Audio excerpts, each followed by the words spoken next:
विवेक को दिल्ली में अपने वॉर रूम में पहुंचते ही दिल्ली के ब्लास्ट के लिए भी एक बड़ी लीड मिली। वो अभी इस पूरे मामले से अनजान था, इसलिए उसने फरहाद को कॉन्फ्रेंस रूम में एक प्रेजेंटेशन के लिए बुलाया।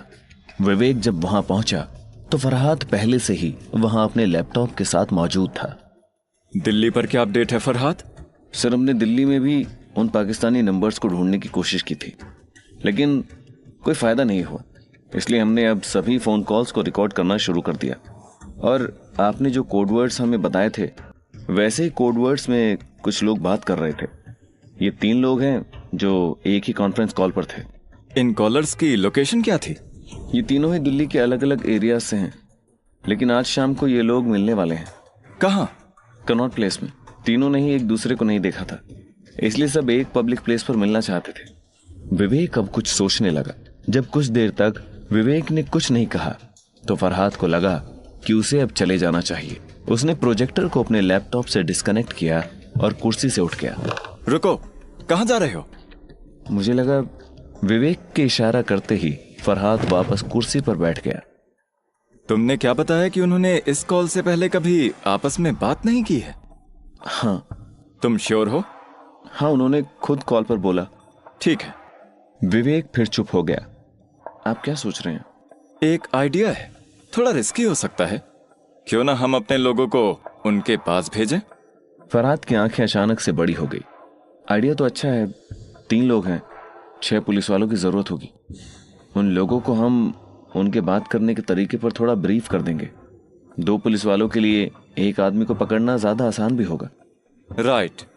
तुम अपनी तरफ से तैयारी करो और देखो कि किस तरह हम एक आदमी को की जाने वाली कॉल्स सीधा अपने किसी पुलिस ऑफिसर को ट्रांसफर कर सकते हैं। आप उसकी फिक्र मत कीजिए, ये सब तो हो जाएगा। इसके बाद विवेक ने 6 पुलिस वालों की एक टीम बना दी और शाम होने से पहले उन्हें ब्रीफ करने लगा। ये 3 लोग हैं, आशिक, मिर्जा और सकलैन। आप सभी को 2-2 के पेयर्स में वहां पहुंचना है और ऐसे बिहेव करना है जैसे कि आप 2 सिर्फ तीसरे का इंतजार कर रहे हो। कपड़े भी उनकी तरह हैं तो शक भी नहीं होगा। उनसे मिलने के बाद हम लोग उन्हें पार्क के अलग अलग कोनों में ले जाएंगे और हर तरफ पुलिस मौजूद रहेगी ताकि मौका मिलते ही हम उन्हें गिरफ्तार कर सकें। सब क्लियर है? Clear sir. ठीक है, तो टीम ए आशिक से मिलेगी, टीम बी मिर्जा से और टीम सी सकलैन से। जब उनसे बात करो तो बॉम्ब की लोकेशन और दूसरी जरूरी इंफॉर्मेशन भी उनसे निकलवाने की कोशिश करना, क्योंकि हो सकता है वो अरेस्ट होने के बाद अगले कई दिन तक अपना मुंह ना खोलें। Yes sir. विवेक के इंस्ट्रक्शंस पर सभी ऑफिसर्स ने अपने कान में एक हिडन ईयरपीस भी लगा लिया, जिससे वो विवेक की बात सुन पाए और उनके माइक की मदद से विवेक उन सब के बीच होने वाली बातचीत भी सुन ले। विवेक वॉर रूम से ही सब कुछ मॉनिटर कर रहा था। उसने घड़ी में वक्त देखा। शाम के 5:45 हो रहे थे। 6 बजे आने वाले हैं ना वो लोग? हाँ सर, लेकिन मुझे अभी भी दिख रहा है कि सकलैन इस वक्त आशिक को कॉल करने की कोशिश कर रहा है। उसकी कॉल को टीम सी के आशिक को फॉरवर्ड कर दो।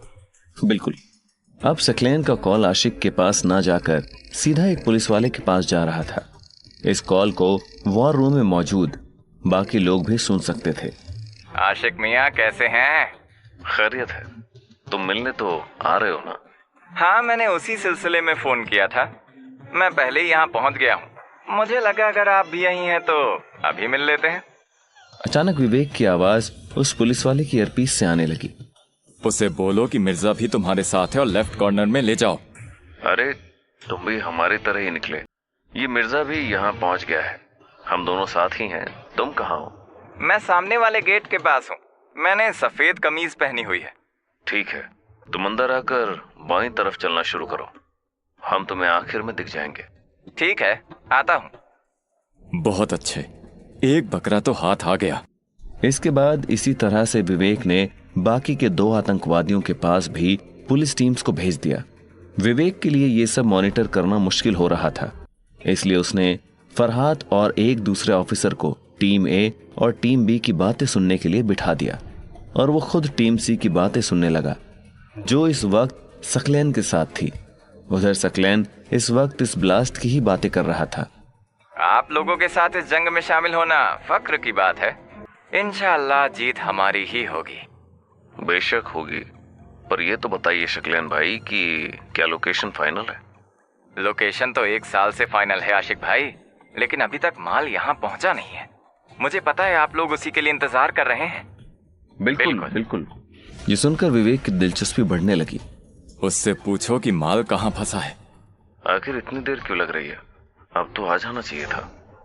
अल्लाह जब चाहेगा तब भेजेगा, लेकिन आपके पास वो संतरे तो सही सलामत रखे हैं ना?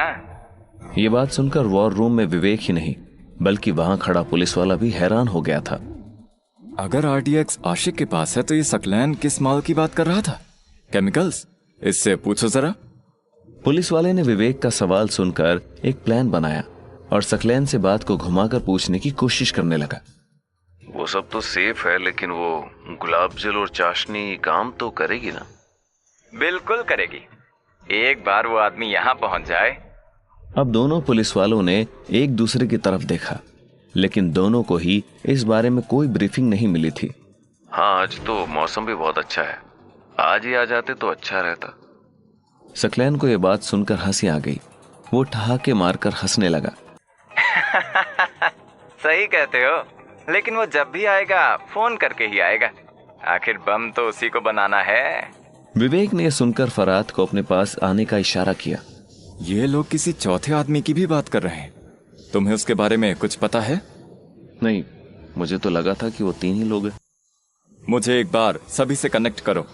फरात अपने टेबल पर पहुंचा और उसने कुछ बटन्स दबाने शुरू कर दिए और फिर विवेक को एक सिग्नल दिया। तीनों टीम्स मेरी बात ध्यान से सुने। हमें अभी अभी पता चला है कि इनका एक चौथा साथी भी है जो अभी तक इनसे नहीं मिला है। बॉम्ब बनाने की जिम्मेदारी भी उसी की है, तो कोशिश करो कि उनसे उस आदमी के बारे में भी इंफॉर्मेशन ली जा सके। विवेक अब फिर से टीम सी की बातें सुनने लगा और उसे उन बातों से पता चला कि वो जो भी आदमी है वो सभी से अलग से कांटेक्ट करेगा और फिर उन्हें एक ही जगह पर बुलाएगा। विवेक ने दोबारा अपना माइक उठाया और फरहात से इशारा करके पूछा कि क्या वो ऑन था। फरहात ने उसे थम्स अप का इशारा किया। प्लान में कुछ चेंजेस हैं। हम लोग इन्हें आज गिरफ्तार नहीं कर रहे हैं। वो चौथा आदमी हमारे लिए ज्यादा जरूरी है।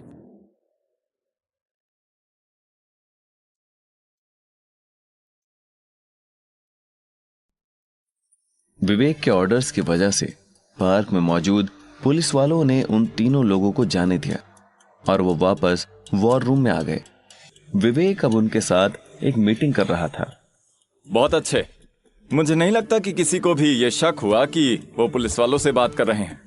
हमें पता है कि आरडीएक्स आशिक के पास है, लेकिन बॉम्ब बनाना सिर्फ उस चौथे आदमी को आता है जो उनसे मिला नहीं है। इसके अलावा सकलैन ने पहले कहा कि माल नहीं आया है, जबकि वो जानता था कि आरडीएक्स तो आशिक के पास है।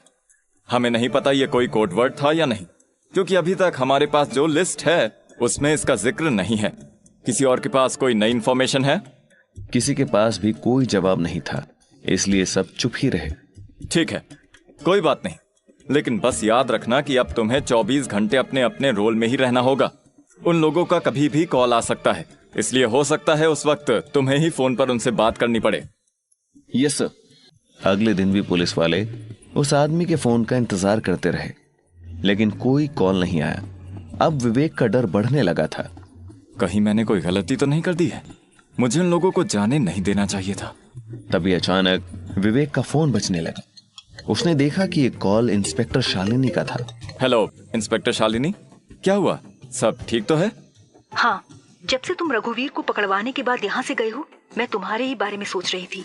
हमें अलर्ट कर दिया गया था कि देहरादून में भी बॉम्ब है, लेकिन इस केस को एक सीनियर एसपी को दे दिया गया है। मैं चाहती हूँ कि मैं भी इसका हिस्सा बन जाऊँ। ये तो अच्छी बात है। तुम डिपार्टमेंट से बात क्यों नहीं करती, या फिर मैं बात करूं? नहीं, एक्चुअली तुम्हें पुलिस डिपार्टमेंट में होने वाली पॉलिटिक्स का कोई अंदाजा नहीं है। अगर तुम अलाउ करो तो मैं तुम्हारे वॉर रूम का हिस्सा बन सकती हूँ। अब तो दिन भी कम रह गए हैं, तो तुम्हें मदद की जरूरत भी होगी। ये तो काफी अच्छा आइडिया है। देहरादून में हमारी प्रोग्रेस बहुत स्लो है। तुम कल सुबह ही यहाँ आ जाओ, मैं तुम्हारे सीनियर से बात कर लेता हूँ। बिल्कुल, थैंक्स। इसके बाद विवेक ने सीधा उत्तराखंड के डीजीपी को फोन किया। हेलो विवेक, कैसा चल रहा है war room? I am okay. Dehradun को लेकर प्रोग्रेस बहुत स्लो है। मैं चाहता हूँ कि आपके यहाँ से कोई ऑफिसर आकर डायरेक्टली मेरे वॉर रूम में काम करे। ये तो अच्छा आइडिया है, मैं कल ही किसी को भेज देता हूँ। मैं सोच रहा था कि इंस्पेक्टर शालिनी को भेज दिया जाए। जब मैं अंडरकवर था तो मैंने उनके साथ काफी काम किया था, तो हमारे लिए काम करना भी ज्यादा आसान होगा। बिल्कुल, जैसा तुम चाहो। Thank you sir. अगले दिन विवेक सुबह सुबह शालिनी को एयरपोर्ट पर लेने के लिए पहुंचा। खुद विवेक को वहां देखकर शालिनी काफी हैरान थी। मुझे नहीं लगा था तुम खुद मुझे लेने आ जाओगे। क्या वॉर रूम में आजकल सब लोग इतने फ्री हैं? वहां कोई फ्री नहीं है, इसलिए मैं आया हूँ। सिर्फ वॉर रूम नहीं, इस वक्त देश में जितने इंटेलिजेंस के लोग हैं उनमें से ज्यादातर लोग सिर्फ इस एक केस पर काम कर रहे हैं। बातें करते हुए ही विवेक ने शालिनी का सामान अपनी कार में डाला और वो लोग कार के अंदर बैठ गए। कुछ देर चलने के बाद दोनों ही चुप हो गए थे। शालिनी को यह सन्नाटा थोड़ा अजीब लगा। वैसे क्या अपडेट है? अपडेट ही तो नहीं है। हमने मुंबई और पुरी के ब्लास्ट को तो रोक दिया, लेकिन अभी भी 6 शहर बाकी है, जिसमें से सिर्फ दिल्ली को लेकर हमारे पास कुछ सॉलिड लीड्स हैं। बाकी सब जगह तो कोई लीड भी नहीं है। तुम्हें मैं देहरादून के डेस्क पर ही असाइन कर रहा हूँ। तुम उस जगह को अच्छे से जानती भी हो, तो हम सबका काम आसान कर सकती हो। वैसे मैंने तुम्हें 2 बार अरेस्ट किया है, लेकिन मुझे नहीं पता था कि एक दिन तुम ही मुझे नौकरी दोगे। तुमने कभी अपनी कहानी बताई नहीं। तुम कैसे इस सर्विस में आए? चाहे इस वक्त इंडिया का हर पुलिस ऑफिसर मेरा नाम क्यों ना जानता हो, लेकिन मैं अभी भी एक इंटेलिजेंस ऑफिसर ही हूँ और सीक्रेसी के सारे रूल्स मुझ पर अभी भी अप्लाई होते हैं। इतने एक्सपोजर के बाद भी अभी तक लोगों को मेरी यूनिट का नाम नहीं पता, और मैं यही चाहता भी हूँ। लेकिन अब तो तुम इंडिया में कभी किसी अंडरकवर मिशन पर नहीं जा पाओगे। एक अंडरकवर ऑफिसर के तौर पर इंडिया में मेरा ये पहला और आखिरी मिशन था। हमारे पास और भी रिस्पॉन्सिबिलिटीज हैं। शालिनी को तभी याद आया कि विवेक ने उसे बताया था कि वो दुनिया के कई देशों में फूड ट्रक लगा चुका था। अब उसे समझ आ रहा था कि उसका मतलब क्या था। तो तुम्हारा प्लान आगे किसी और देश में जाने का है? ये सवाल सुनकर विवेक को थोड़ी हैरानी हुई। वो शालिनी की तरफ देखने लगा। इतने सवाल क्यों? पता नहीं, मुझे लगता है कि काश मैं ये सब कर रही होती। ये लोग एजेंट्स को रिक्रूट कैसे करते हैं? वैसे ही जैसे मैंने कल रात तुम्हें रिक्रूट किया, पर मुझे ये सब बातें अभी नहीं करनी है। मैं पहले ही ज्यादा बोलने के कारण एक बार सस्पेंड हो चुका हूँ। मैं समझती हूँ। वैसे तुमने अपनी पर्सनल लाइफ के लिए क्या सोचा है? क्या तुम अब भी सनाया के पति हो? नहीं, वो शादी तो शादी थी ही नहीं, और ये बात सनाया भी अब जान गई है। हम दोनों ने मिलकर ये डिसाइड कर लिया था कि हमें लीगली तलाक लेने की भी जरूरत नहीं है। और दिव्या का क्या? दिव्या का नाम सुनकर अब विवेक भी थोड़ा सीरियस हो गया था। हाँ, सनाया से शादी करके मैंने दिव्या को बहुत दुख दिया है। अभी तो वो मुझसे इतनी नाराज है कि मेरा चेहरा तक देखना नहीं चाहती। ना तो वो मेरे किसी मैसेज का रिप्लाई करती है और ना ही मेरा कोई कॉल ही उठाती है। मुझे ऐसा लग रहा है जैसे मैंने उसे खो दिया हो। इसके बाद वो चुप हो गया। ऐसा लग रहा था जैसे अगर उसने एक शब्द भी और कहा तो वो अपने आंसू रोक नहीं पाएगा। शालिनी ने उसके कंधे पर हाथ रखा और उसने शालिनी की तरफ देखा। शालिनी हल्का सा मुस्कुराई, पर उसने कुछ नहीं कहा, क्योंकि वो जानती थी कि इस समय विवेक को दिलासा देने का कोई फायदा नहीं होगा। कुछ देर बाद विवेक इंस्पेक्टर शालिनी के साथ वॉर रूम में पहुंचा। इतने ऑर्गेनाइज्ड वॉर रूम को देखकर शालिनी की आंखें चमक उठी। वाह, काम करने का असली मजा तो यहाँ है। विवेक ने शालिनी को वहां मौजूद सारे इक्विपमेंट्स और टेक्नोलॉजीज के बारे में समझाया। उसने वहां काम कर रही डेटा फोरेंसिक टीम से लेकर वहां मौजूद ऑन ग्राउंड स्टाफ तक सभी से शालिनी को इंट्रोड्यूस करवाया। शालिनी और विवेक इस ऑपरेशन के बारे में डिस्कशन कर रहे थे कि अचानक इंटेलिजेंस से ही जुड़ी ऑफिसर राधिका अंदर आई। सर, एक बहुत बड़ी अपडेट आई है। शालिनी और विवेक के कान खड़े हो गए। विवेक को लगा कि शायद उसका दिल्ली वाला प्लान काम कर गया था। अहमदाबाद के एक वेयर हाउस के अंदर 1 घंटे पहले ब्लास्ट हुआ है। ब्लास्ट ज्यादा खतरनाक नहीं था, शायद किसी एक्सीडेंट के कारण हो गया, लेकिन पूरा वेयर हाउस जल गया है। क्या ये वही टेररिस्ट थे जिन्हें हम ढूंढ रहे हैं? ऐसा ही लगता है। वहाँ 6 लोग थे, जिनमें से 5 तो उसी वक्त मर गए, लेकिन एक जिंदा बचा है। उसे हॉस्पिटल में एडमिट किया गया है और अब इन सब के घरों और इलेक्ट्रॉनिक डिवाइसेस की तलाशी ली जा रही है। बहुत अच्छे, एक और बॉम्ब से बच गए। एक टीम के साथ तुम खुद वहां चली जाओ और देखो कि बाकी जगहों के बारे में उनके पास कोई इन्फॉर्मेशन है क्या। Sure sir. राधिका इसके बाद वहां से चली गई। वाह इंस्पेक्टर शालिनी, तुम्हारे आने से तो वॉर रूम का लक फैक्टर ही बढ़ गया है। अभी भी 1 हफ्ते में 5 शहरों का पता करना है। इस वक्त पूरे देश को काफी लक की जरूरत है।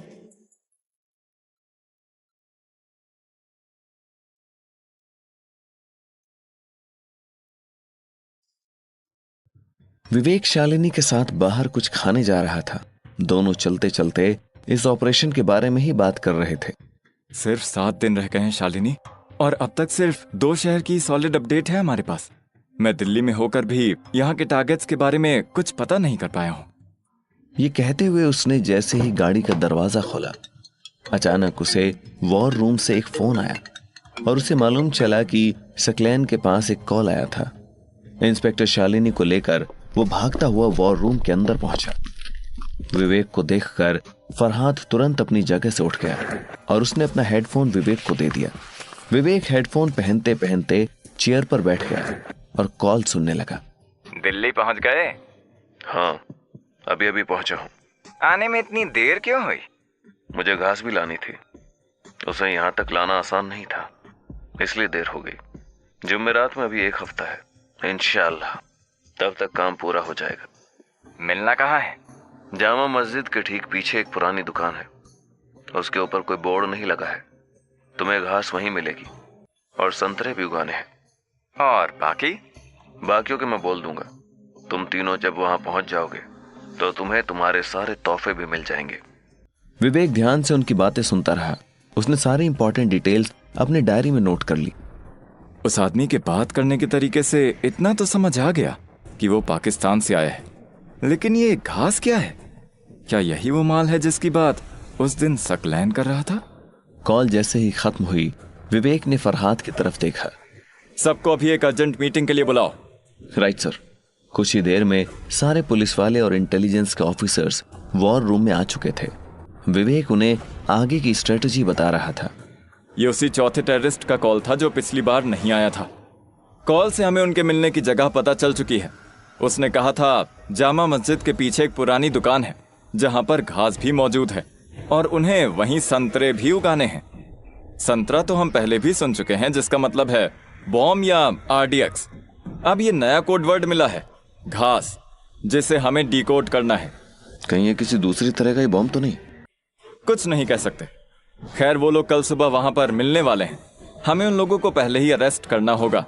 जैसे ही वो लोग उस जगह पर पहुंचेंगे, सभी टीम्स के लोग अपने अपने टारगेट तक पहुंच जाना और उन्हें अरेस्ट कर लेना।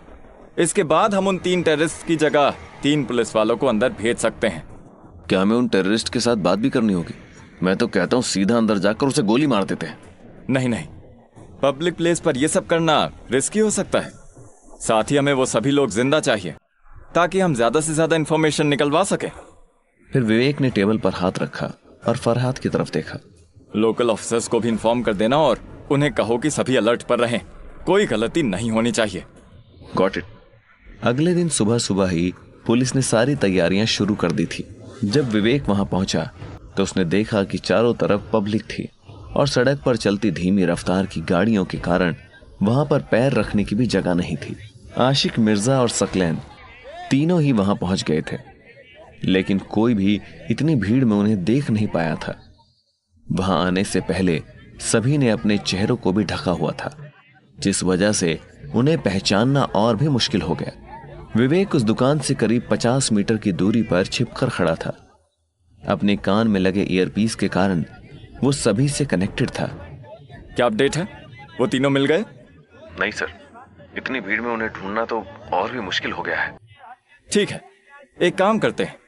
अभी वो यहाँ पर नहीं आए हैं तो तुम 6 में से ही 3 को यहाँ इस दुकान के बाहर खड़ा कर देते हैं ताकि हम उस चौथे आदमी तक तो पहुंच पाए। वो इन सब में सबसे ज्यादा इंपॉर्टेंट है। तुम लोग दुकान की तरफ पहुंचो। कुछ ही देर बाद तीनों टीम्स में से एक एक आदमी दुकान की तरफ बढ़ने लगा। उन्हें जाते हुए विवेक भी देख रहा था, लेकिन तभी उनके कदम रुक गए और वो पीछे मुड़कर वापस आने लगे।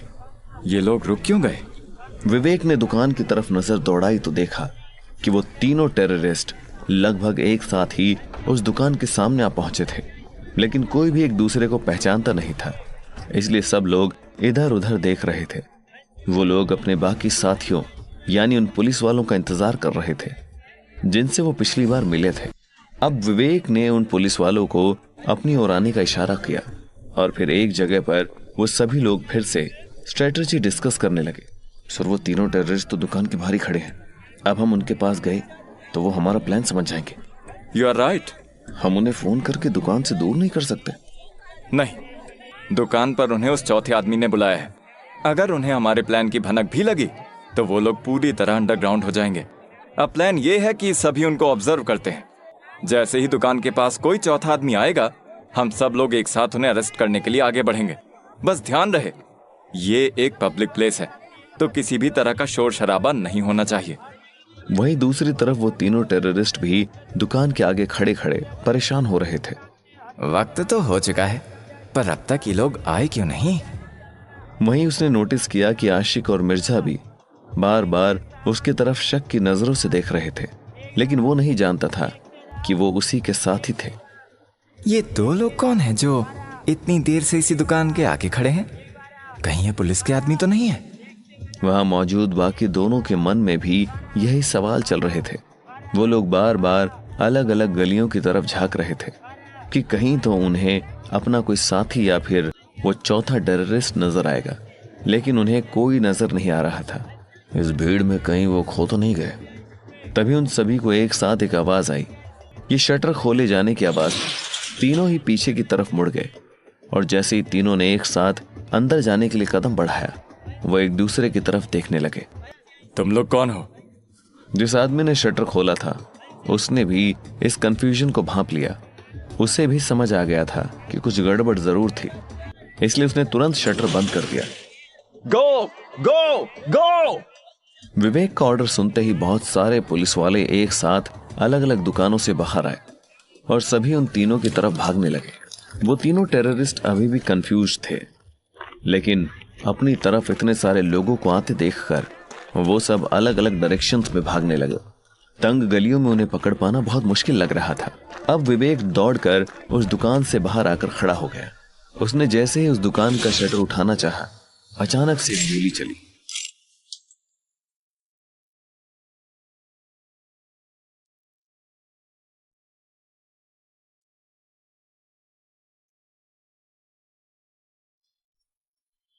जैसे उस शटर के पीछे छिपे टेररिस्ट ने अपनी पहली गोली चलाई थी, वहां आसपास अफरा तफरी मचनी शुरू हो गई थी और लोग अपनी जान बचाने के लिए भागने लगे थे।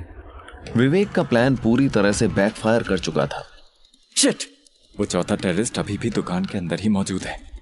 उसने धीरे धीरे अपनी टीम के साथ आए पुलिस वालों को वहां इकट्ठा करना शुरू कर दिया और खुद साइड में खड़ा होकर एक बार फिर शटर उठाने की कोशिश करने लगा। इस बार फिर गोलियों की आवाज आई, लेकिन इस बार गोलियां शटर को पार करते हुए बाकी पुलिस वालों को भी लग गई थी। विवेक समझ गया था कि अब ये आर या पार की लड़ाई हो गई थी, इसलिए उसने वो शटर पूरी तरह से खोल दिया। लेकिन तब तक वो टेररिस्ट वहां से निकलकर किसी तरह दुकान की छत पर पहुंच गया था। वो छत पर है, पीछा करो उसका। वो टेररिस्ट एक छत से दूसरी छत पर कूद गया और वहां से भागने की कोशिश करने लगा। उसके हाथ में एक AK-47 भी थी और उसके रास्ते में जो भी आ रहा था वो उस पर गोलियां चलाने लगा। दूसरी तरफ विवेक अब भी उसी दुकान के अंदर खड़ा था और उसने देखा कि एक कोने पर किसी चादर से ढककर कुछ चीजें रखी हुई थी। उसने जैसे ही चादर वहां से हटाई तो उसकी आंखें फटी की फटी रह गई। इतने सारे हथियार! विवेक ने अपने सामने कई बंदूकें, कारतूस, बुलेट प्रूफ जैकेट्स, पिस्टल्स और दूसरी चीजों को देखा। तभी उसके ईयरपीस से कुछ आवाजें आने लगी। सर, उन तीनों को तो हमने पकड़ लिया है, लेकिन वो चौथा आदमी बेकाबू हो गया है। अभी वो कहाँ है? वो दुकानों से होता हुआ रेजिडेंशियल एरिया की तरफ बढ़ रहा है। उसे मैं देखता हूँ, तुम तब तक सारा मार्केट खाली करवाओ और जिन्हें भी चोट आई है उन्हें हॉस्पिटल भेजने का काम शुरू करो। Okay sir. जिसका डर था वही हुआ। विवेक दौड़ते हुए उस टेररिस्ट के पास पहुंचा तो देखा कि वो छतों के सहारे ही इधर से उधर जा रहा था। उसने अपनी कमर पर एक बेल्ट पहनी हुई थी जिसमें उसकी गन की कई मैगजीन्स लटकी थी। अचानक वो खुलेआम फायरिंग करने लगा। मरो काफिर मरो, मुझे पकड़ने चले थे। अल्लाहू अकबर! जब विवेक ने अपनी आंखों के सामने ये सब देखा तो उसका खून खौलने लगा। इससे पहले कि ये टेररिस्ट और दहशत फैलाएं, मुझे इसे पकड़ना ही होगा। उस टेररिस्ट की उम्र ज्यादा नहीं थी और इसलिए उसके शरीर में बहुत फुर्ती भी थी। वो रुकने का नाम ही नहीं ले रहा था। इस बीच उसके ऊपर कई सारे पुलिस वाले भी फायर कर रहे थे, लेकिन हर बार बचकर निकल जाता था। उसकी गोली कभी दीवार को लगती तो कभी दौड़ते भागते इंसानों को। शिट! जो मैं नहीं चाहता था वही हुआ है। बहुत गड़बड़ हो। उस टेररिस्ट को भी एहसास हो गया था कि छतों से भागकर वो सभी के लिए एक आसान टारगेट बन सकता था। इसलिए वो एक घर की छत पर पहुंचकर सीढ़ियों से नीचे गया और फिर गली में उतर आया। इस बीच विवेक लगातार उसका पीछा कर रहा था। अल्लाह अकबर। सिचुएशन अब हाथ से बाहर जा चुकी है। इससे पहले कि और खून खराबा हो, मुझे बैकअप मंगवाना ही पड़ेगा। विवेक ने तुरंत ही कॉल करके बैकअप मंगवा लिया। वो उस टेररिस्ट को जिंदा पकड़ना चाहता था ताकि वो उससे और भी इंफॉर्मेशन निकलवा सके। बैकअप आने में टाइम है और तब तक मैं इसे ऐसे ही नहीं छोड़ सकता। विवेक ने अपनी जेब से पिस्तौल निकाली और उस टेररिस्ट को शूट करने लगा। वो टेररिस्ट इतना तेज था कि विवेक का निशाना बार बार चूक रहा था। कुछ देर उस बाजार में शूट आउट चलता रहा।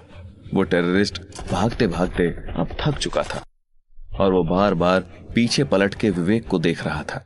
अचानक उसका पैर सामने रखे एक बोरे पर पड़ा और वो मुंह के बल नीचे गिरा। अगर मैं किसी तरह इसे आगे बढ़ने से रोक दूं, तो शायद इसे जिंदा पकड़ सकता हूं। वो टेररिस्ट जैसे ही खड़ा हुआ, विवेक ने उसके पैर पर गोली मारी। वो टेररिस्ट लड़खड़ा गया और नीचे नहीं गिरा। विवेक तेजी से भागता हुआ उसे पकड़ने जा ही रहा था कि अचानक उस टेररिस्ट के सामने एक बच्चा आया।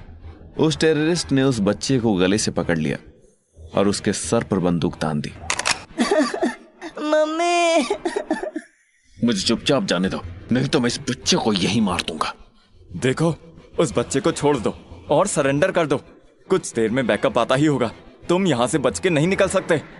उस टेररिस्ट के सर पर उस वक्त खून सवार था। वो किसी की बात सुनने को तैयार नहीं था। बचेगा तो तुमसे भी कोई नहीं। अल्लाह अकबर। चिल्लाते हुए उसने अब उस बच्चे को धक्का दिया और अगले ही पल उस बच्चे के शरीर को गोलियों से छलनी कर दिया। विवेक ये देखकर दंग रह गया।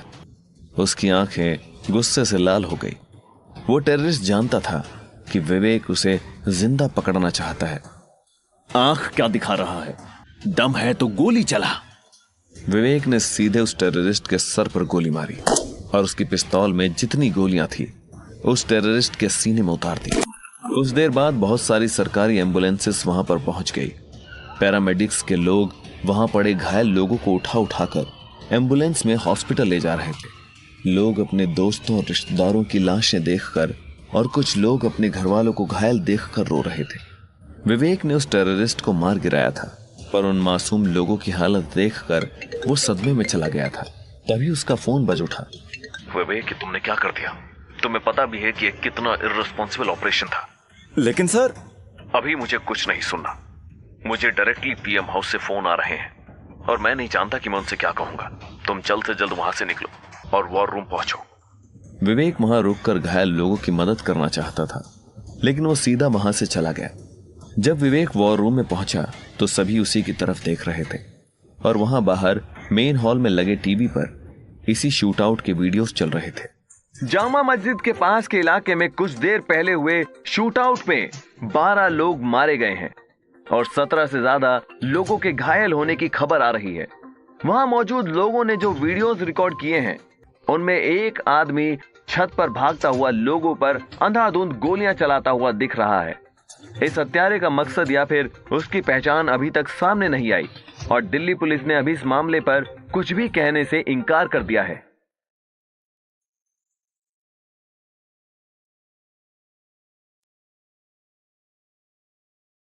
जामा मस्जिद के पास के इलाके में कुछ जल्द ही जामा मस्जिद के पास हुआ शूट आउट अब मीडिया के लिए एक ब्रेकिंग न्यूज बन गई थी। कोई भी चैनल इस मौके को अपने हाथ से जाने नहीं देना चाहता था, इसलिए सभी ने अपने रिपोर्टर्स उस जगह पर भेज दिए थे। गौर से देखिए इस जगह को। ये वही जगह है जहां पर कई मासूम लोगों ने अपनी जान गंवा दी। आखिर कौन है इस घटना का जिम्मेदार? अभी तक पुलिस प्रशासन ने इस मुद्दे पर अपनी चुप्पी नहीं तोड़ी है, लेकिन जनता जवाब चाहती है। वॉर रूम में बैठा विवेक टीवी पर यह सब देख रहा था। परेशान होकर उसने अब चैनल बदल दिया। पुलिस की कार्यवाही पर सवाल उठ रहे हैं, गंभीर सवाल। कौन देगा जवाब? देखिए हमारे साथ आज रात 8 बजे। तभी अचानक विवेक को होम सेक्रेटरी का कॉल आया और उसने टीवी म्यूट पर कर दिया। विवेक, तुमसे उम्मीद नहीं थी। तुम हमारी सबसे एलीट इंटेलिजेंस यूनिट के मेंबर हो। पर सर, तुम जानते हो मीडिया इस वक्त सरकार पर कितना प्रेशर बना रही है। हम क्या करें? उनसे झूठ बोल दें, सिर्फ तुम्हारे फेलियर्स छुपाने के लिए। सर मैंने जो किया वो इस देश के लिए ही किया। आपसे ज्यादा मुझे इसका दुख है। क्या खाक किया? तुम्हें उन तीनों आतंकवादियों को उसी वक्त गिरफ्तार कर लेना चाहिए था जब वो पहली बार तुम्हारी चुंगल में आए थे। सर लेकिन उस वक्त सिचुएशन कुछ और थी। तो अब हम क्या करें? सारी दुनिया को चीख चीख कर बता भी तो नहीं सकते कि सच क्या है, नहीं तो दूसरी लोकेशंस पर खतरा बढ़ जाएगा। मैं आपकी सिचुएशन समझ रहा हूँ सर। अगर तुम मेरी सिचुएशन समझ सकते तो कभी इस तरह का रैश डिसीजन नहीं लेते। मैं तो इस वक्त तुमसे कुछ ज्यादा कह भी नहीं सकता। विवेक ने कोई जवाब नहीं दिया। उसने फोन स्पीकर मोड पर लगा दिया और टेबल पर सर झुकाकर बैठ गया। अब कुछ बोलोगे भी? मैं अब और क्या कह सकता हूँ सर। मैं इसके लिए माफी चाहता हूँ। कोशिश करूंगा कि इस तरह की चीज फिर कभी रिपीट ना हो। तुम्हारा बाकी शहरों में काम कैसे चल रहा है? हम अभी नई लीड्स का ही इंतजार कर रहे हैं। सिर्फ इतने से काम नहीं चलेगा विवेक। अगर इसके बाद कुछ भी गड़बड़ हुई तो मैं ना तुम्हें मीडिया के सामने डिफेंड कर पाऊंगा और ना ही सरकार के सामने। जब कॉल खत्म हुई तो विवेक ने एक बार फिर टीवी की तरफ देखा। टीवी म्यूट पर था, लेकिन जिस तरह से स्टूडियो में बैठे न्यूज एंकर्स के चेहरे नजर आ रहे थे, उससे लगने लगा कि वो स्क्रीन से बाहर आ जाएगा। दिन में जागते हुए भी विवेक एक बुरा सपना देख रहा था। उसकी आंखों के सामने से सब कुछ गायब हो गया और उसे उन लोगों की भीड़ नजर आने लगी जो उस दिन मारे गए थे। कुछ जर्नलिस्ट ने विवेक को घेरा हुआ था और वो अपने अपने कैमरास में देखकर लोगों को न्यूज दे रहे थे। ध्यान से देखिए इस चेहरे को। ये वही चेहरा है जिसकी वजह से 12 मासूमों ने अपनी जान गंवा दी। ये वही है जिसने उन 3 टेररिस्ट को आराम से जाने दिया। कहीं आपका उन टेररिस्ट के साथ डायरेक्ट कनेक्शन तो नहीं है? रिपोर्टर्स के सवाल विवेक को और भी ज्यादा परेशान किए जा रहे थे। जल्द ही विवेक का सपना टूटा और उसने देखा कि वो अभी भी उसी कमरे में बैठा हुआ था और टीवी अब भी ऑन था। उसने टीवी बंद कर दिया और जाकर अपने कैबिन की अलमारी खोली। अलमारी में एक शराब की बोतल पड़ी हुई थी। विवेक ने उसे वहां से निकाला और एक गिलास में शराब डालकर पीने लगा। सोचा था कि कभी इस बोतल को खोलने का मौका नहीं मिलेगा, लेकिन कितना गलत था मैं। एक अरसे बाद विवेक ने शराब पी थी, लेकिन दुनिया की कोई भी दवा उसका गम नहीं मिटा सकती थी।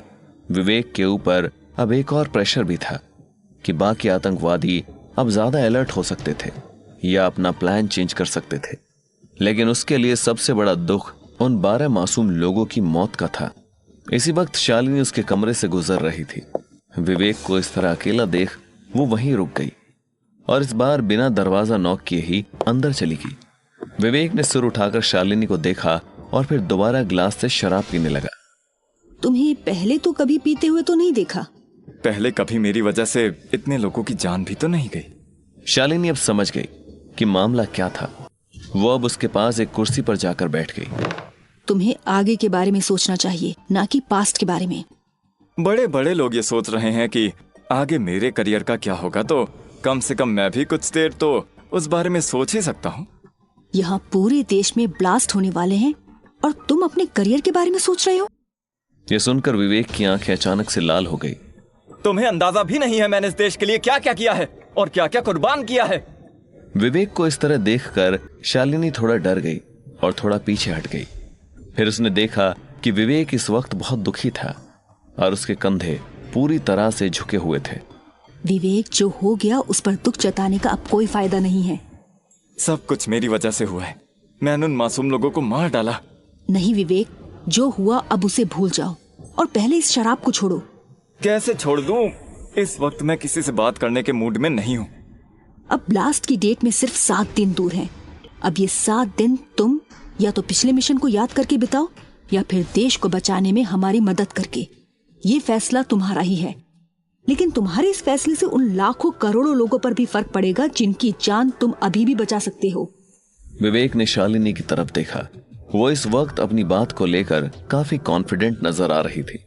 विवेक ने अपना गिलास एक ही घूंट में पूरी तरह खाली कर दिया और फिर खड़ा हो गया। सही कहती हो, आज के लिए इतना बहुत है।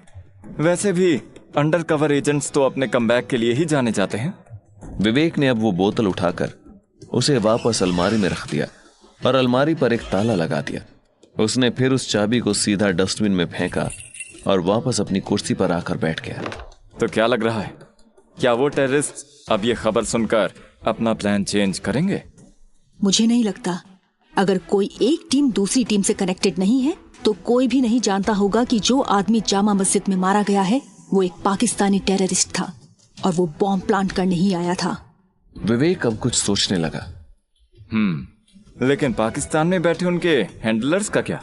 इस सवाल का जवाब शालिनी के पास नहीं था। वो कुछ देर वहां चुप बैठी रही।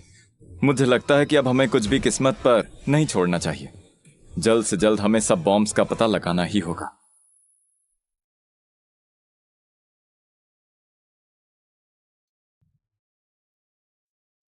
विवेक एक बार फिर से नई एनर्जी के साथ दोबारा इस केस पर काम करने के लिए तैयार था, लेकिन उसकी मुश्किलें कम होने का नाम ही नहीं ले रही थी। उसे होम सेक्रेटरी ने अपने ऑफिस में मीटिंग के लिए बुलाया था। विवेक जब मीटिंग में पहुंचा तो उसने देखा कि दिल्ली पुलिस के कमिश्नर और कोबरा यूनिट के हेड यानी विवेक के बॉस भी वहां मौजूद थे। वो लोग परेशान लग रहे थे और विवेक की आंखों के नीचे भी काले निशान पड़ चुके थे। विवेक ने देखा कि होम सेक्रेटरी भी वहां बैठे हुए थे। आओ विवेक, बैठो। विवेक ने एक कुर्सी ली और उस पर बैठ गया। अब जो हो चुका है उस पर बात करने का कोई फायदा नहीं है। उसके लिए तो एक अलग से इंक्वायरी बैठेगी जो सब तय करेगी। मैंने आप सभी को इसलिए यहां पर बुलाया है ताकि हम ये फैसला कर सकें कि आगे क्या करना है। कमिश्नर साहब, आप इस सिचुएशन को कैसे टैकल कर रहे हैं? हमारे हाथ तो बंधे हुए हैं सर। एक तरफ इतना बड़ा हमला हुआ है और दूसरी तरफ हमें पब्लिक में उस शूटर की सच्चाई बताने से भी रोका जा रहा है। ऐसे में पब्लिक का प्रेशर पूरी पुलिस फोर्स फील कर रही है। मेरे खुद की भी चिंता कुछ इसी से मिलती जुलती है। हमारे पास इस वक्त 1 हफ्ते से भी कम का वक्त बचा है, जिस बीच आप लोगों की टीम सिर्फ 8 में से 4 शहरों में ही कुछ मीनिंगफुल कर पाई है। सरकार का कहना है कि हम दिल्ली जैसी घटना को फिर से कहीं और रिपीट होते हुए नहीं देख सकते। हमें पब्लिक के सामने पूरी बात रखनी होगी ताकि बाकी के लोग अपनी सेफ्टी के लिए कहीं और तो जा सकें। क्या कहते हो विवेक? विवेक को समझ नहीं आ रहा था कि वो अब क्या करेगा। उसने अपने बॉस की तरफ देखा और उन्होंने भी कोई रिएक्शन नहीं दिया। इंक्वायरी की जरूरत नहीं है सर। इस हफ्ते के बाद आप चाहें तो मैं खुद ही इस पूरे शूटआउट की जिम्मेदारी ले लूंगा, लेकिन ब्लास्ट वाली बातें पब्लिक करने के मैं अभी भी खिलाफ हूँ। ऐसा करने से कुछ नहीं बदलने वाला, बल्कि हालात खराब ही होंगे। तुमने देख ही लिया होगा कि किस तरह नेशनल और इंटरनेशनल मीडिया ने उस जगह को अपने कैमरा से घेरा हुआ है। आज सिर्फ हम ही नहीं बल्कि पाकिस्तान में बैठे उन टेररिस्ट के हैंडलर्स भी ये बात जान चुके होंगे कि उनका एक आदमी मारा गया है और जल्द ही उन्हें ये शक भी होने लगेगा कि कहीं उनका प्लान बाहर ना आ गया हो। ऐसी सिचुएशन में तो वो कुछ भी कर सकते हैं। आपकी बात सही है सर, लेकिन हमारे लिए अच्छा ये है कि वो टेररिस्ट अब मारा जा चुका है और बाकी तीनों हमारी गिरफ्त में है। अब वो उन हैंडलर्स से कांटेक्ट नहीं कर सकते। हमारे पास अब भी मौका है कि हम मीडिया को मैनिपुलेट करके उन टेररिस्ट को फॉल्स इंफॉर्मेशन दे सकें। ये सुनते ही कमिश्नर विवेक पर टूट पड़े। तो तुम चाहते हो कि हम इस ट्रेजेडी को छुपाने के लिए एक झूठी कहानी रचें? जरा उन लोगों के बारे में तो सोचो जिन्होंने अपने परिवार वालों को खो दिया है। उनके मुंह पर झूठ बोलते हुए क्या तुम्हें अच्छा लगेगा? मैं अभी उनके बारे में सोच रहा हूँ जो जिंदा बच गए हैं। अगर ऐसा ना किया गया तो अब भी उनके पास वो 4 बॉम्ब्स हैं जिन्हें शायद वो कल ही ब्लास्ट कर दे। आप तो यहाँ 12 जानों की बात कर रहे हो, लेकिन अगर हमने सही कदम ना उठाए तो लाखों करोड़ों लोगों की जान खतरे में पड़ जाएगी। और एक बात बताइए, ये पुलिस वालों को झूठ बोलने से कब से तकलीफ होने लग गई? कमिश्नर का चेहरा गुस्से से लाल हो गया था। बस अब मैं तुम्हारी एक भी बात नहीं सुनूंगा। मुझे ऐसे किसी आदमी से मोरल सर्टिफिकेट नहीं चाहिए जिसके अपने हाथ खून से रंगे हो।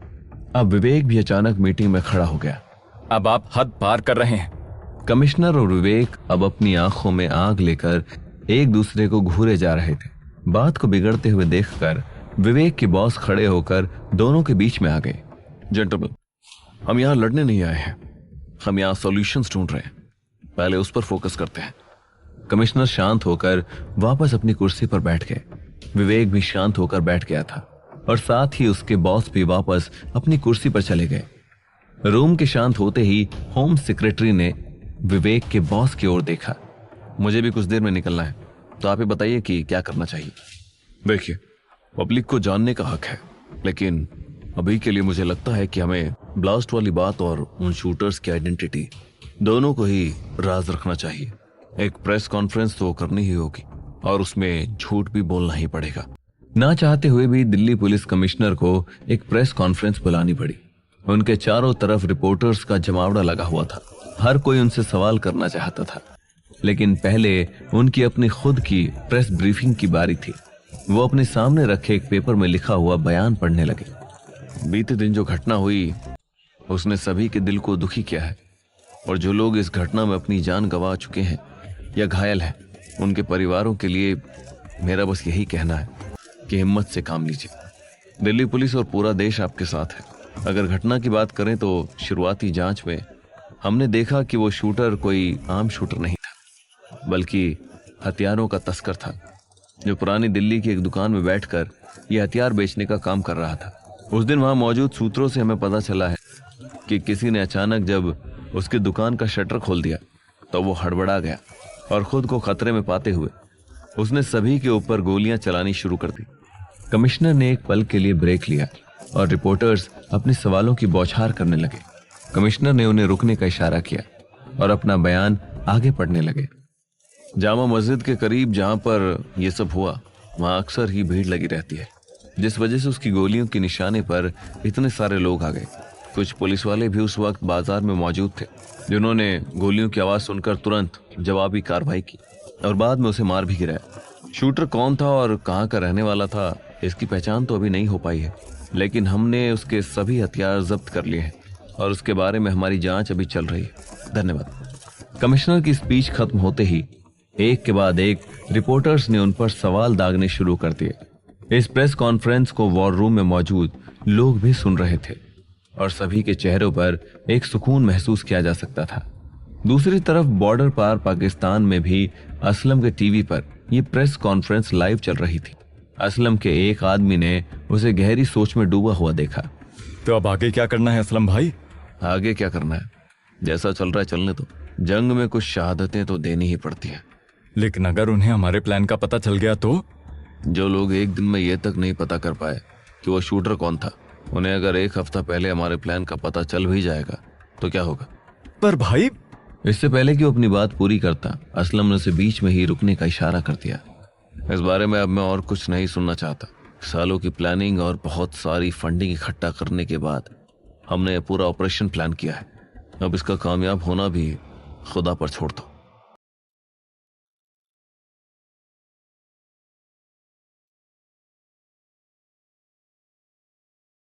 अभी 4 शहर बाकी थे और 1 हफ्ते के काम का वक्त बचा था।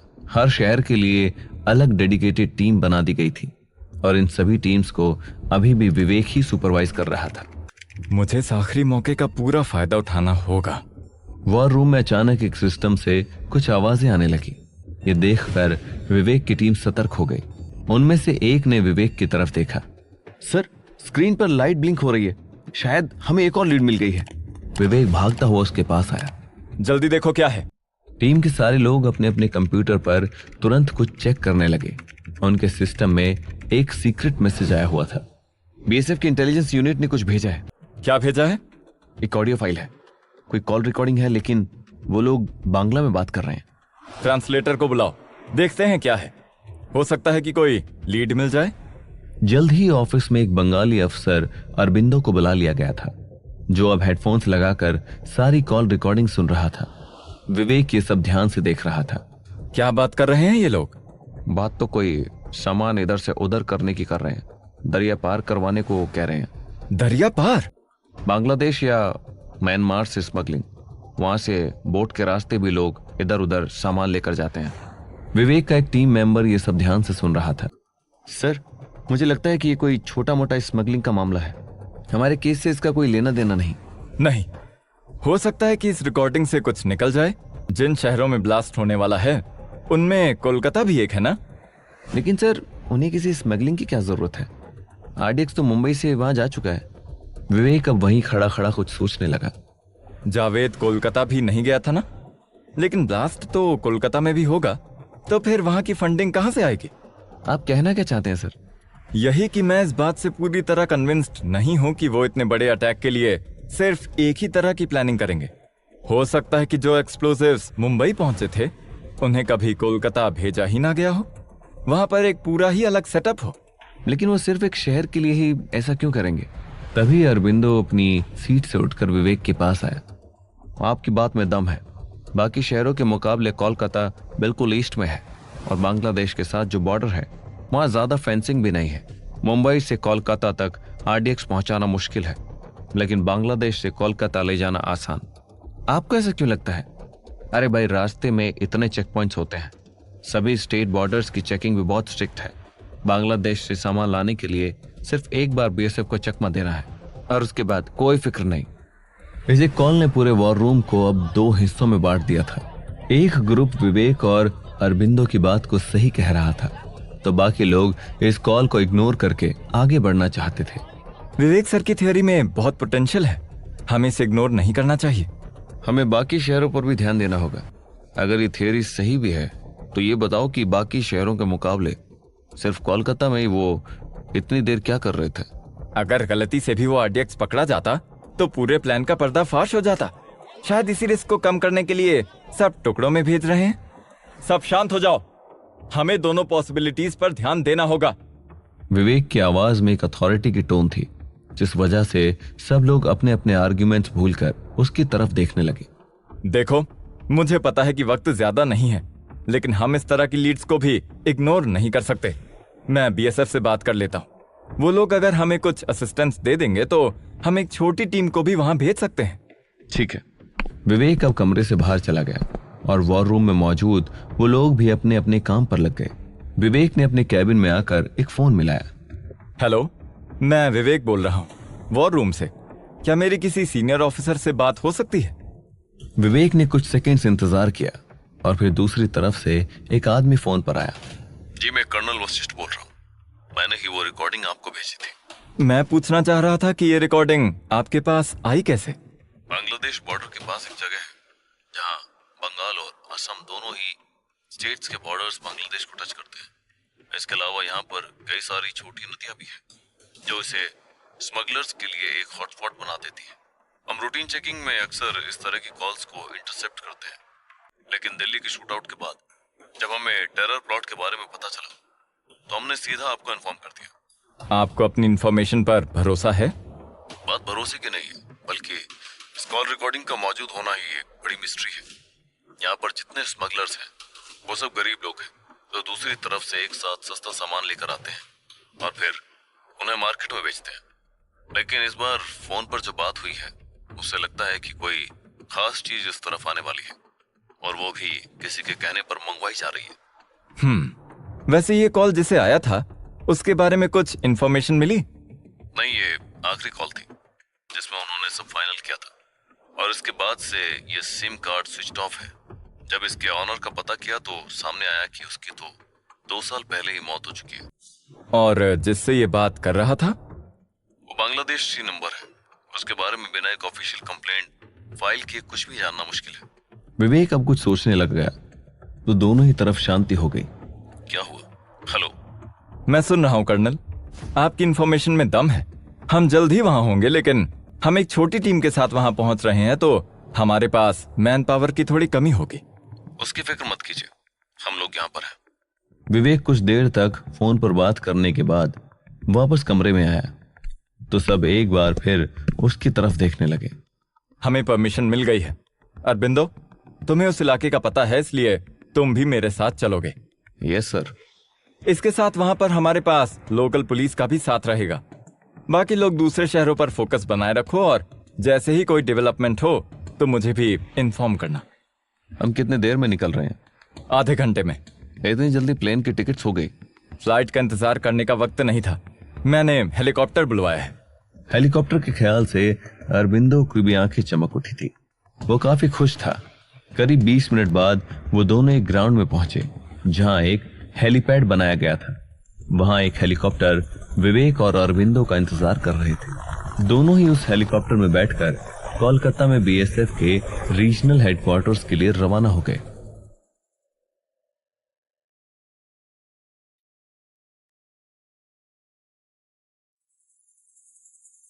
विवेक और अरबिंदो कोलकाता पहुंच चुके थे। वो सबसे पहले बीएसएफ के ऑफिस पहुंचे, जहां पर कर्नल वशिष्ठ खुद वहां उनसे मिलने बाहर आए। यो फास्ट, गुड। वक्त ही ऐसा है कर्नल साहब, हर कदम घड़ी देख कर रखना पड़ रहा है। मैं समझता हूं। तो हम उस बॉर्डर पर कब जा रहे हैं? कर्नल को उसकी बात थोड़ी हैरान करने वाली लगी, तो वो थोड़ा पीछे हो गया। बॉर्डर? विवेक भी कर्नल के रिएक्शन से उतना ही हैरान था। हाँ, बॉर्डर, जहां से कॉल इंटरसेप्ट की गई थी, वहीं से हमें आगे का कुछ पता चलेगा। अब कर्नल को बात समझ आई। उसने फिर विवेक का हाथ पकड़ा और उसे सबसे दूर एक कोने में ले गया। बॉर्डर के आसपास सिर्फ जंगल है, साथ ही आसपास अगर कोई गांव है भी तो वहां जाकर हम पूछताछ या तलाशी नहीं कर पाएंगे। तो आप इस कॉल को कैसे इन्वेस्टिगेट करने की सोच रहे थे?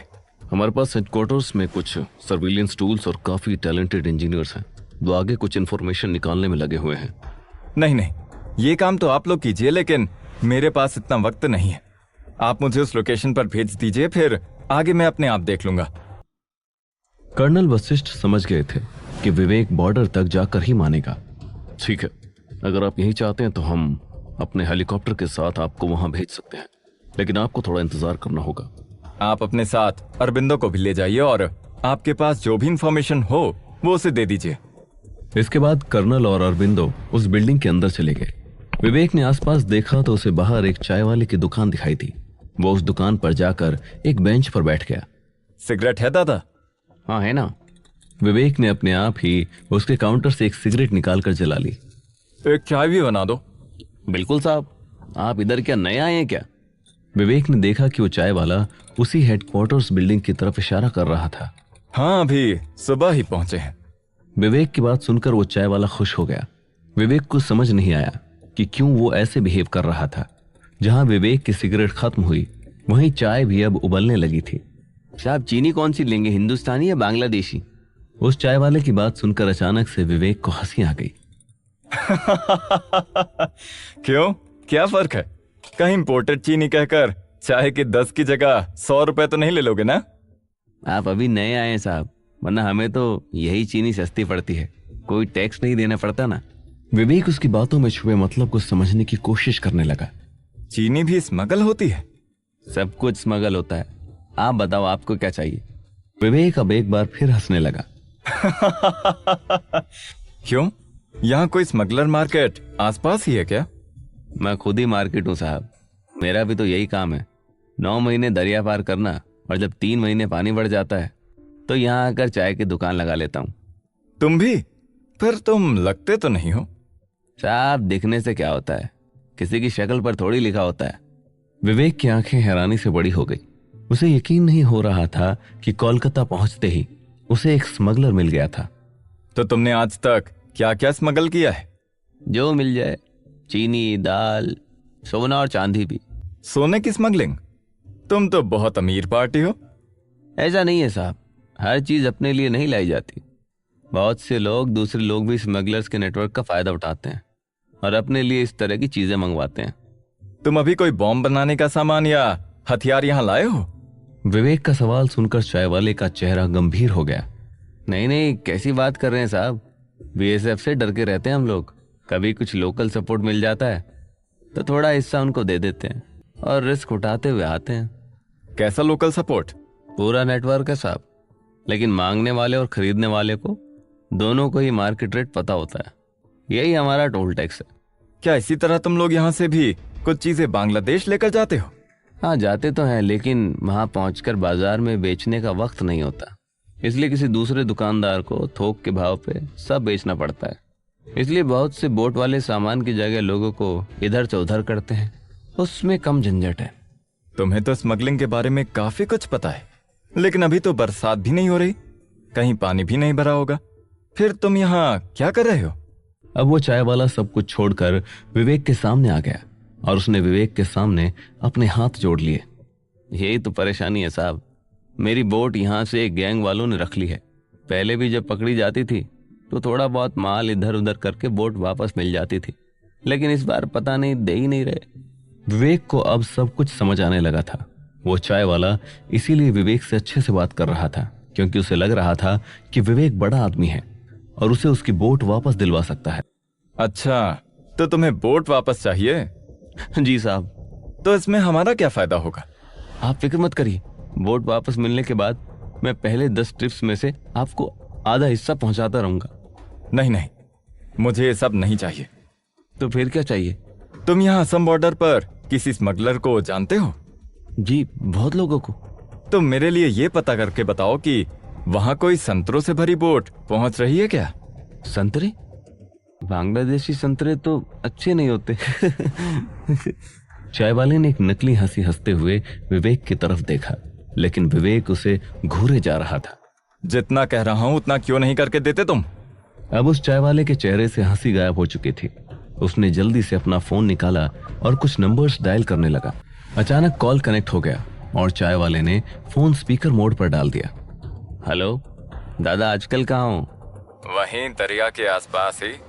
तुम्हारी बोट तुम्हें वापस मिल गई? ये बात सुनकर चाय वाले ने विवेक की तरफ देखा। मिल जाएगी, बोट भी जल्दी मिल जाएगी। अच्छा, तुमसे पूछना था कि कोई संतरों से भरी बोट अभी तक इधर आई है क्या? संतरा यानी नारंगी? हाँ। वो तो पता करना पड़ेगा। हो सके तो पता करके बताओ दादा, थोड़ा अर्जेंट था। बताता हूँ। इसके बाद फोन कट गया और अब उस चाय वाले से ज्यादा विवेक को अगले फोन का इंतजार था। वैसे आप क्या यहाँ पर कई दिनों तक रुकने वाले हैं? क्यों पूछ रहे हो? नहीं, वो आज तक किसी ने ऐसी डिमांड नहीं की।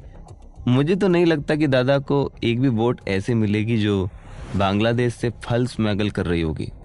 विवेक को भी यही डर था कि अगर बोट नहीं मिली तो उसे अपनी पूरी इन्वेस्टिगेशन फिर से शुरू करनी होगी।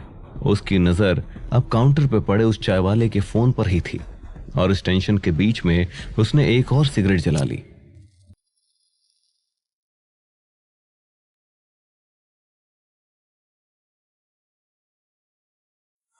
विवेक और वो चाय वाला अब भी फोन आने का इंतजार कर रहे थे। तभी अचानक विवेक के फोन पर एक कॉल आया।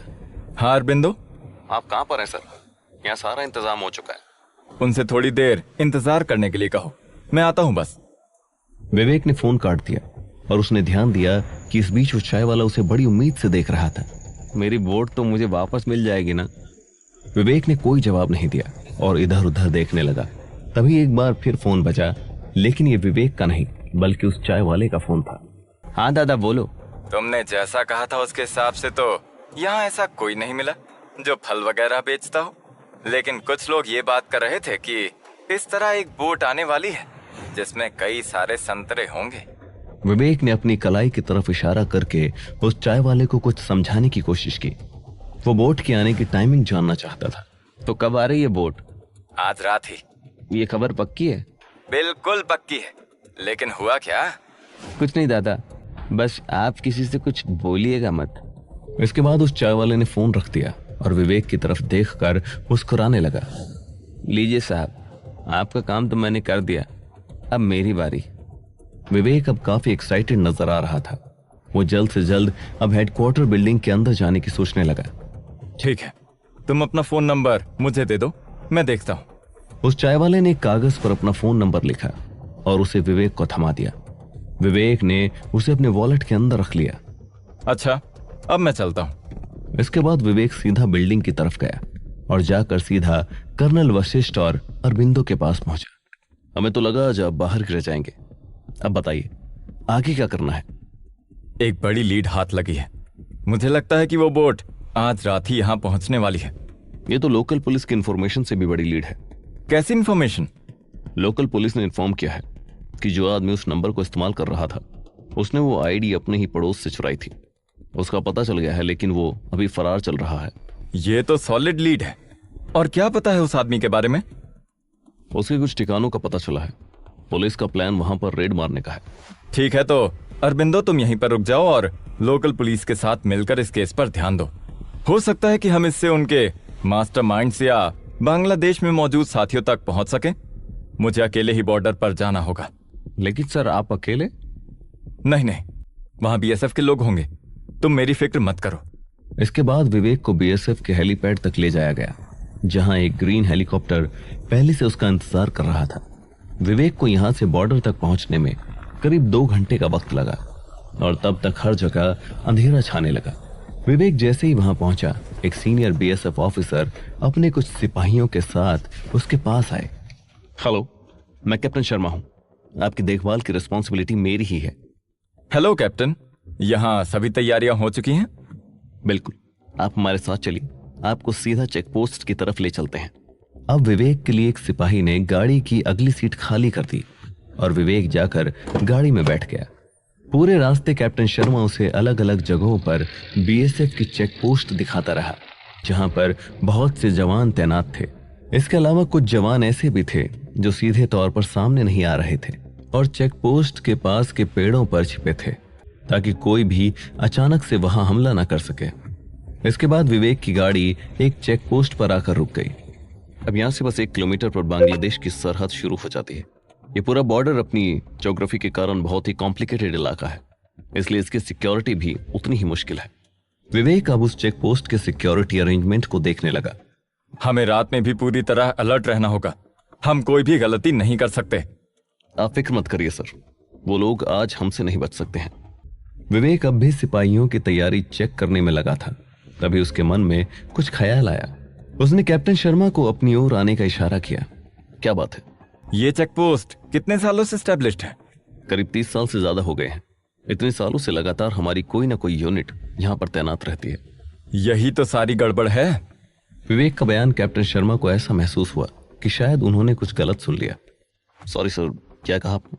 विवेक ने कैप्टन शर्मा के चेहरे पर मौजूद सवालों को आराम से पढ़ा। ये जगह स्मगलर्स के लिए सही नहीं है, बल्कि ये जगह कुछ ज्यादा ही सेफ है। यहाँ से कोई स्मगलर क्यों आना चाहेगा? लेकिन ये जगह भी एक हॉटस्पॉट रही है और बहुत बार यहाँ से इलीगल क्रॉसिंग की कोशिश की गई है।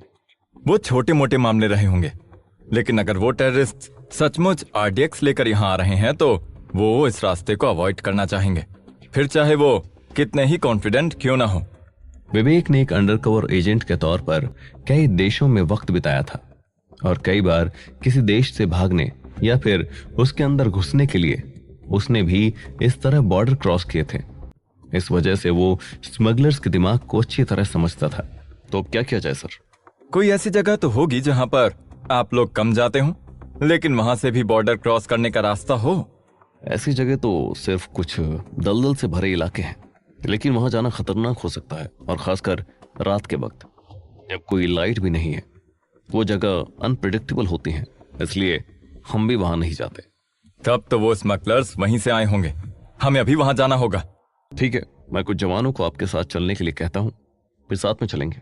जहां एक तरफ विवेक यहां पर स्मगलर्स को ढूंढने में बिजी था, वहीं दूसरी तरफ अरबिंदो और कोलकाता की पुलिस भी अब शहर से बाहर आकर एक कस्बे में पहुंच गए थे। यहां पर उन्होंने उस स्मगलर के घर रेड मारी। खोलो! पुलिस ने उसका पूरा घर तलाश किया, लेकिन वो कहीं नहीं मिला। फिर घर के अंदर मौजूद उसकी बीवी से अरबिंदो ने पूछताछ शुरू करी। आलम नाम है क्या उसका? कहाँ छुपा कर रखा है उसे? उस औरत ने कोई जवाब नहीं दिया और सर झुकाए खड़ी रही। मैं फिर से पूछ रहा हूँ, आलम कहाँ है? उस औरत ने जब दोबारा कोई जवाब नहीं दिया तो अरबिंदो ने एक पुलिस वाले को इशारे से अपने पास बुलाया। ये ऐसे जवाब नहीं देगी, इसे सुबह पुलिस स्टेशन ले जाकर पूछताछ करना, और तब तक इसका फोन भी सर्विलेंस पर लगा दो। हमें इनके हर कदम पर नजर रखनी है।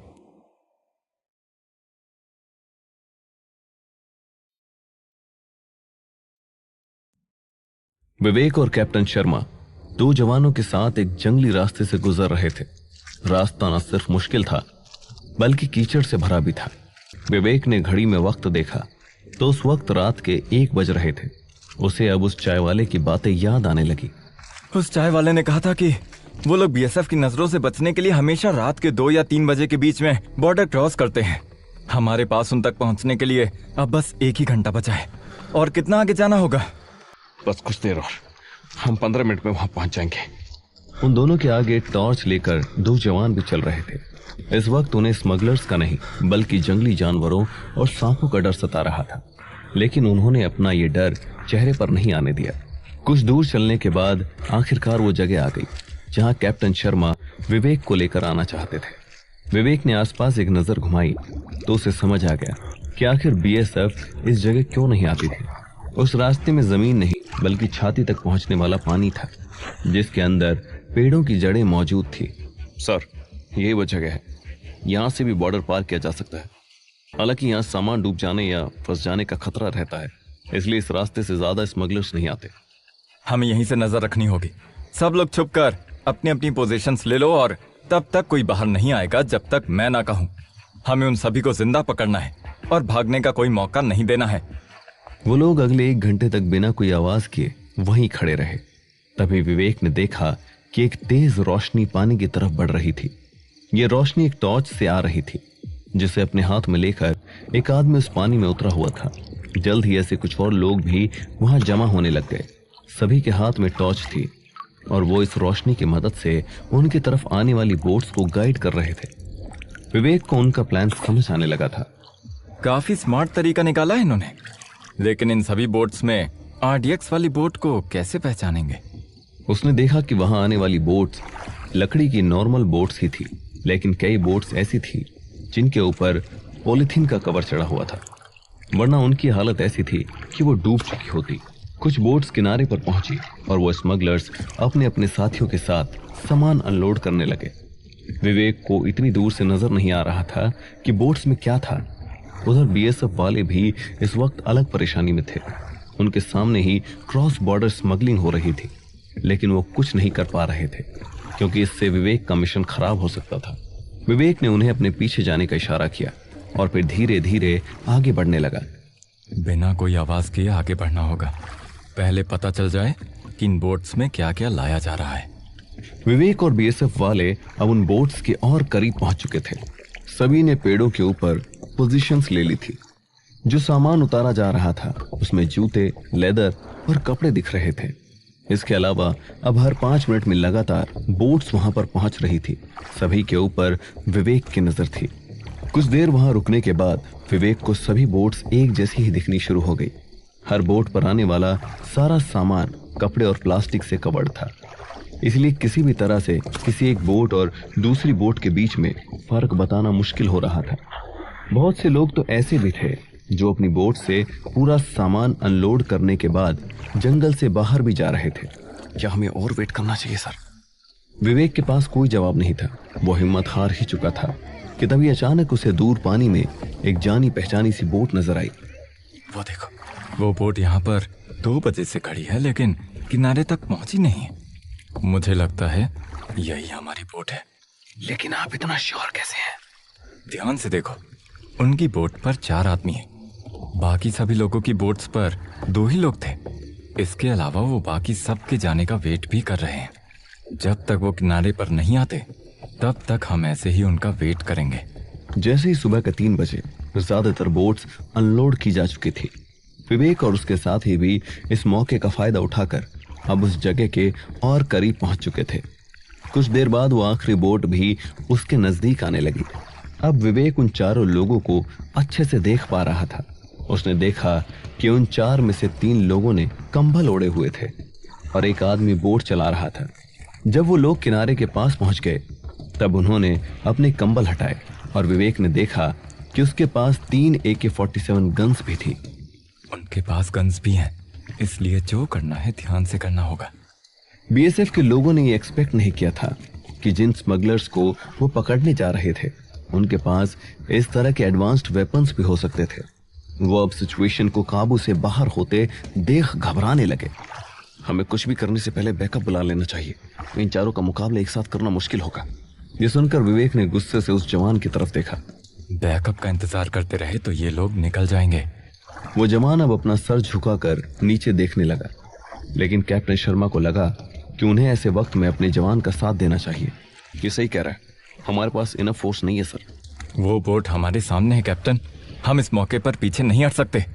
इससे पहले कि कैप्टन शर्मा कुछ कह पाते, उन सभी लोगों को एक टॉर्च की रोशनी उनकी तरफ आती हुई महसूस हुई और वो अपने अपने पेड़ों के पीछे छिप गए। विवेक गुस्से में अपनी तेज आवाज को कंट्रोल नहीं कर पाया। उसकी आवाज उन स्मगलर्स तक भी पहुंच गई थी। कौन है वहां? उस स्मगलर ने फिर एक बार टॉर्च को उन्हीं की तरफ किया, लेकिन उसे कोई दिखाई नहीं दिया।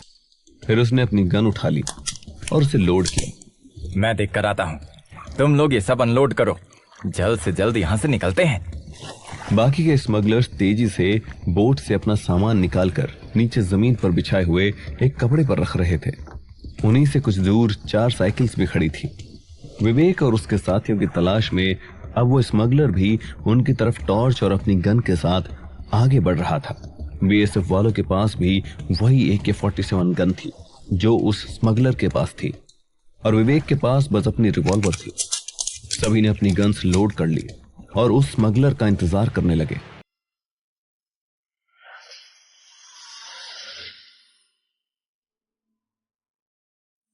क्या लगता है आपको, हमारी इस रोमांचक कहानी में आगे क्या होने वाला है?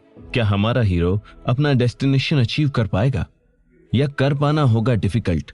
अब आप बताइए, इस स्टोरी में ऐसा क्या है जो आपको सबसे ज्यादा पसंद आया, और कहां पर आपको लगा कि अगर आप होते तो कुछ और ही होता?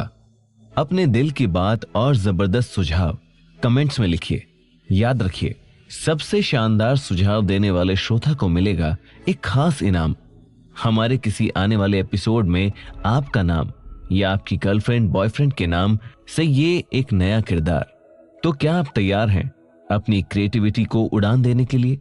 कौन जाने, शायद आपका सुझाव ही बदल दे इस कहानी की पूरी दिशा। जल्दी कीजिए, कमेंट बॉक्स आपका इंतजार कर रहा है।